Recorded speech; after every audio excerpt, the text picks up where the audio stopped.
नमस्कार मंडळी, कसे आहात सगळे? यम्मी रेसिपीजमध्ये तुमचं स्वागत आहे. पुरी भाजी बघून तुमच्याही तोंडाला पाणी सुटले असेल ना? चला तर मग रेसिपीला सुरुवात करूया. त्यासाठी व्हिडिओ पूर्ण बघा. भाजी बनवण्यासाठी मी येथे 3 बटाटे कुकरमध्ये शिजायला टाकले आहेत. त्याच्या आपल्याला 2 शिट्ट्या करून घ्यायच्या आहे. आपले बटाटे शिजतात तोपर्यंत आपण पुरीसाठी कणिक मळून घेऊया. त्यासाठी मी 2 वाट्या गव्हाचे पीठ आणि अर्धी वाटी रवा घेतला आहे. त्यामध्ये आपल्याला चवीनुसार मीठ घालून घ्यायचे आहे. यामध्ये थोडं पाणी ॲड करून कणिक छान मळून घ्यायचं आहे. हे कणिक आपल्याला घट्टच ठेवायचं आहे. आपलं कणिक मळून तयार आहे, ते आपण साईडला ठेवूया. आता भाजी बनवण्यासाठी येथे मी मिक्सरच्या भांड्यामध्ये आलं व लसूण घेतलं आहे. त्याची आपल्याला पेस्ट करून घ्यायची आहे. आपण जे बटाटे शिजायला टाकले होते त्याचे मी साल काढून प्लेटमध्ये घेतले आहे. आता कढईमध्ये तेल गरम करायला ठेवूया. त्यामध्ये आपल्याला मोहरी टाकायची आहे. मोहरी छान तडतडली की जिरे टाकून घेऊ. कढीपत्ता, आलं लसणाची पेस्ट छान मिक्स करून घेऊ. आता त्यामध्ये आपल्याला एक मोठ्या आकाराचा कट करून घेतलेला कांदा टाकायचा आहे. तोही छान मिक्स करून घ्यायचा आहे.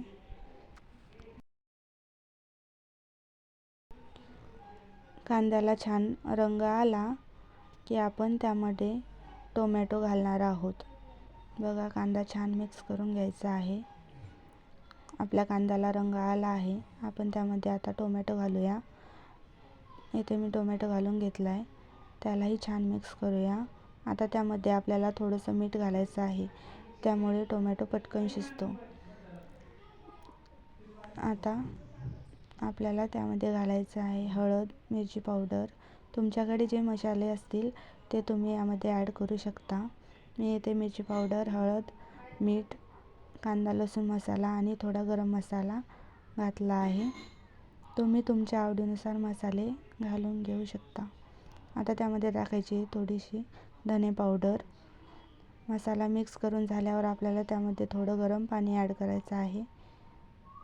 मसाल्याला तेल सुटेपर्यंत आपल्याला त्यावर झाकण ठेवून शिजू द्यायचे आहे. हे बघा, आपल्या मसाल्याला छान तेल सुटलेलं आहे. आता आपण यामध्ये उकडून घेतलेला बटाटा ॲड करूया. हा बटाटा आपल्याला कट करून घ्यायचा नाही आहे, हाताने कुस्करून टाकायचा आहे. अशा पद्धतीने मी इथे बटाटा मसाल्यामध्ये मिक्स करून घेते.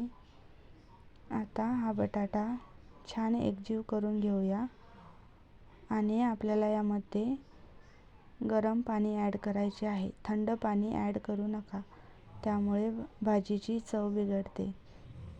आता मी इथे गरम पाणी ॲड करून घेते.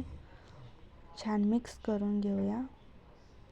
मी अजून थोडं पाणी घालणार आहे यामध्ये, कारण ही भाजी जास्त घट्टही नसते आणि पातळही नसते. बघा, मी पाणी ॲड करून घेतलं आहे. आता भाजीला उकळी येण्यासाठी आपण त्यावर झाकण ठेवूया. 5 मिनिटे झाकण ठेवल्यानंतर आपल्या भाजीला छान उकळी आली आहे. आता आपण त्यामध्ये कोथिंबीर घालूया. आपली भाजी तयार आहे.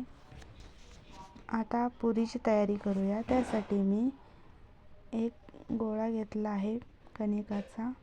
त्याला छान लाटून घ्यायचा आहे गोल आकारामध्ये. हे बघा, तोपर्यंत मी गॅसवर तेल गरम करायला ठेवले आहे. आपल्या 2-3 पुऱ्या लाटणं होईपर्यंत तेल छान गरम होतं. बघा, मी इथे पुऱ्या लाटून घेते आहे.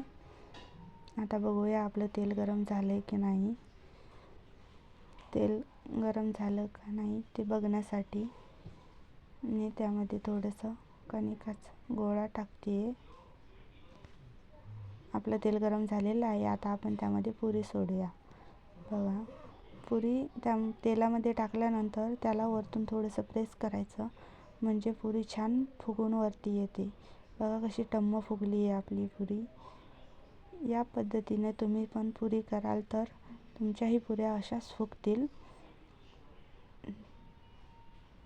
त्यासाठी आता आपण सगळे पुऱ्या सर्व पुऱ्या तळून घेऊया. चला पुऱ्या तळून घेते. छान. तुम्ही पण या पद्धतीने रेसिपी नक्की ट्राय करा आणि मला कमेंट करून सांगा. तसेच व्हिडिओ आवडला असेल तर चॅनलला सबस्क्राईब नक्की करा आणि लाईकही करा. धन्यवाद.